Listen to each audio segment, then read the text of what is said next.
Everyone. Wait, good morning. I'm sorry, I got a little confused there for a minute. Probably because everything in here is upside down and topsy-turvy. But why, you might be thinking? Whoa! Well, we're turning things upside down this month because Jesus changes everything. And that's especially true when it comes to humility. Humility is putting others first by giving up what you think you deserve. Humility could be the most upside down thing for all of us. Because let's be honest, it doesn't usually come naturally for us to put someone else first. That really flips things upside down. Your life probably looks a little bit upside down right now too. For most of you, your school classroom is now your kitchen. And instead of recess, you're probably just taking your dog for a lot of walks. A few weeks ago, you were probably stoked about staying home every day. But now you're probably kind of ready to go back to the way life used to be. And trust me, your friends over at Epic Kids headquarters feel the same exact way. However, our friends at the So-and-So show do a much better job of explaining this whole upside down thing than I do. Especially since there's now a limit on how much toilet paper you can buy at the store these days. Can you get more upside down than that? Anyways, enough about the toilet paper. Now presenting the So-and-So show.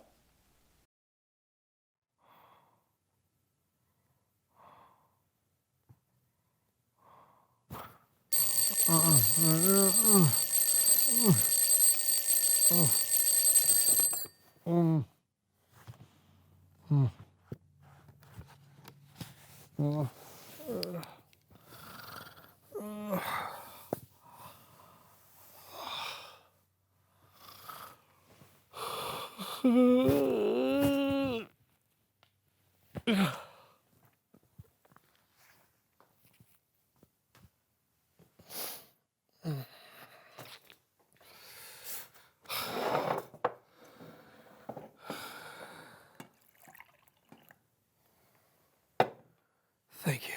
Yep.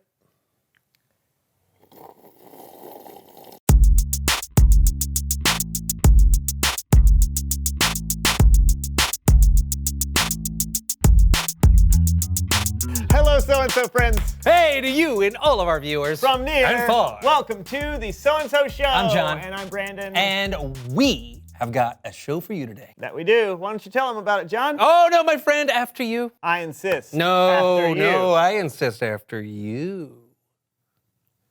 It's time to play a game we call After You! And now for everyone's favorite game show, After You. This is a game that requires humility, where you want to put the other person first. So, after you. What am I supposed to do? We're going to balance a cup of water on a book on our heads.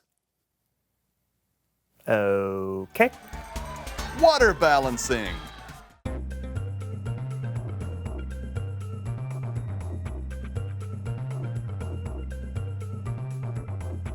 After you! Yes! Holding your breath in a bucket of water.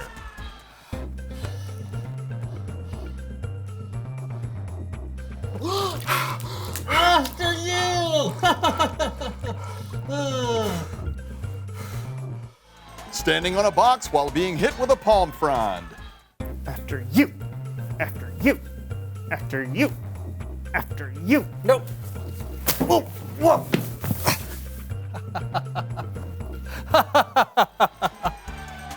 Keeping a grape in your mouth. What does it have to do with humility? What? I said, what does this have to... Oh. After you.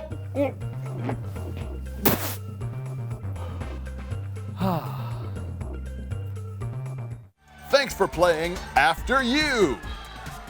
What a great game. Was it? Yeah, I'm so much more humble than you. I put you first every time. You did not put me first. Sure I did. No, you did not. Sure I did.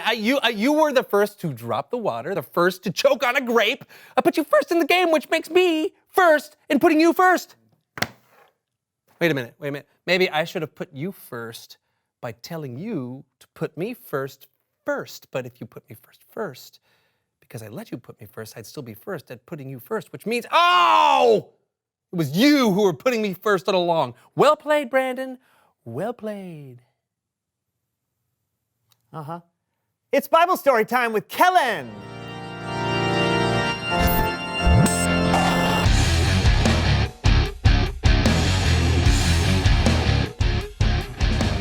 What's up, guys? Not too much, Kellen. Just being soups humble. Oh, yeah? Well, then I've got a story for you. After you, Kellen. No. I'm humble. Thank you. Our story picks up just after Jesus shared what he knew would be his last supper with his disciples. His heart was very heavy, so Jesus led his disciples outside to a place called Gethsemane, a kind of garden with olive trees. And Jesus asked Peter, John, and James to keep watch so he could pray. The disciples sat and waited, tired after a full meal, while Jesus went off by himself to pray to God. It was not a happy prayer. Something very bad was going to happen to Jesus that night, and he knew it. He was so sad, so anxious, and he prayed to his Father in heaven with all his might. My Father, if it is possible, take this cup of suffering away from me. But let what you want be done, not what I want. He prayed this way for what felt like an hour. But when he returned to his friends, he found them sound asleep. Couldn't you keep watch with me for 1 hour? Watch and pray. Then you won't fall into sin when you are tempted. The spirit is willing, but the body is weak. 3 times, Jesus asked his disciples to stay awake while he prayed, and each time, his friends fell asleep. And then, it happened. Are you still sleeping? Look, the hour has come. The Son of Man is about to be handed over to sinners. Get up. Let us go. Here comes the one who is handing me over to them. The disciples watched horrified as Judas, one of their friends, came up to Jesus, followed by a large crowd armed with clubs and swords. Greetings, Rabbi. Friend, do what you came to do. Judas went to Jesus at once and kissed him. This was Judas' signal to the armed men that Jesus was the one they should arrest. When they saw the signal, they grabbed Jesus. That's when Peter leapt into action. Peter took out a sword and lifted it. He swung the sword at the servant of the high priest and cut off his right ear. Yeah. Go, Peter. Woo! Yes! And then Jesus' disciples fought off the armed men and brought Jesus safely back home. Thanks for the story, Kellen. Yeah. Actually, that's not exactly what happened. Oh, don't ruin this happy ending for me, Kellen. So Peter cut off the servant's ear. But then, before things got completely out of hand, Jesus spoke out to the angry crowd. Put your sword back in its place. All who use the sword will die by the sword. Do you think I can't ask my Father for help? He would send an army of angels right away. But then, how would the scriptures come true? They say it must happen in this way. Then Jesus touched the man's ear and healed him. But Jesus' disciples, his friends, ran, leaving Jesus alone. He was arrested and taken away. To be continued. That's not happy at all. I know, but that's what happened. In fact, things got even worse after that. Worse? I don't get why Jesus was arrested in the first place. He didn't do anything wrong. True. And if he could have called an army of angels to save the day, why didn't he do that? Well, it's like what Jesus said when he was praying. He told God, "Let what you want be done, not what I want." Sure, he didn't deserve to be arrested. And sure, he could have easily done something miraculous to save himself. But Jesus knew that God had a bigger plan, so he put God first. And really, by putting God first, he was putting us first, because we were the reason God sent Jesus in the first place. Oh, so it is a happy ending? You'll have to wait until next time to find out. Ah, rats! Or, you could ask somebody how it ends, or read it in the Bible. It's a very famous story. Great idea, Kellen. Thank you for the story. Yeah, thanks. No problemo. I'll see you guys later.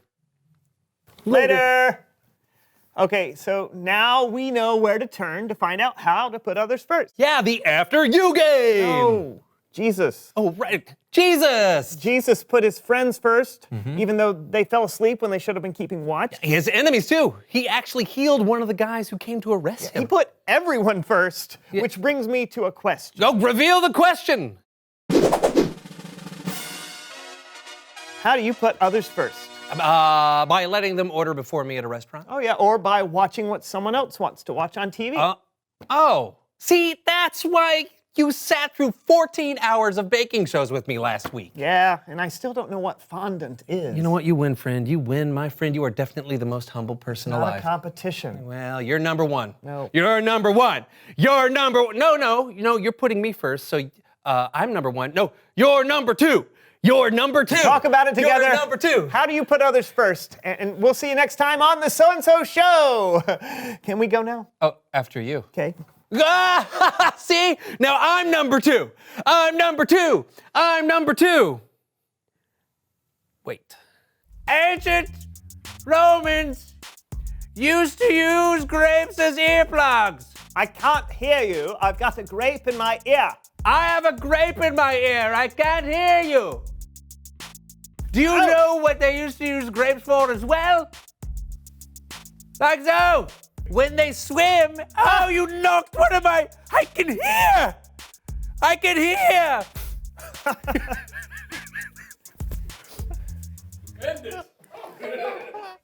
Putting others first isn't easy.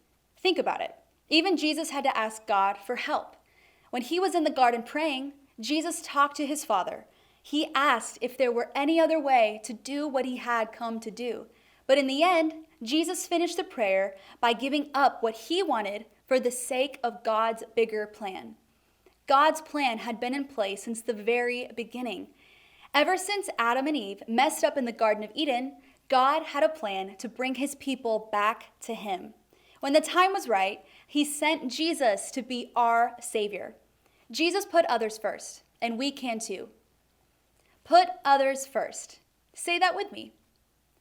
Put others first. What does it look like to put others first? Well, it could look a little different every day and in every situation. It could be something as simple as playing a video game that you don't especially like, but that your friend really loves. Or maybe it's happily going to a restaurant that isn't your favorite, but because it's your sister's favorite. Or maybe, even if it's playing a game the way your friend plays, even though it's not how you like to play it. It comes down to something that we say around here all the time. Treat others the way you want to be treated. When you put others first, you show them just how much you value them. The Apostle Paul wrote about that in a letter that we call the book of Philippians. This is our memory verse for this month, Philippians 2:3. Don't do anything only to get ahead. Don't do it because you are proud. Instead, be humble. Value others more than yourselves. And there it is. Be humble. Value others more than yourself. Put others first, like our bottom line says. I want to challenge you guys this week. I know things probably look a little different around your home these days. So I challenge you to put someone first every day this week. And I want you and your parent to post about it on Instagram and put the hashtag #PutOthersFirst. And make sure to tag us at our account, EpicLife Kids, on Instagram. It's not always easy to put others first, so we want to celebrate with you when you do. And this is a great way to do just that. All right, Epic Kids, thank you so much for tuning to this week's episode of Epic Kids Online. Now, parents, you get to take over from here. We've attached a parent guide on our website just for you, so you and your child can follow along with today's super duper fun activities. There you'll find all the resources you need to finish today's services with a bang. We want you to know we are praying for each and every one of you every day and cannot wait till we can all meet back at the Epic Kids headquarters again. Remember, kids, you have the power to make every day an epic one. So until next time, have the best week ever. See you later, Epic Kids.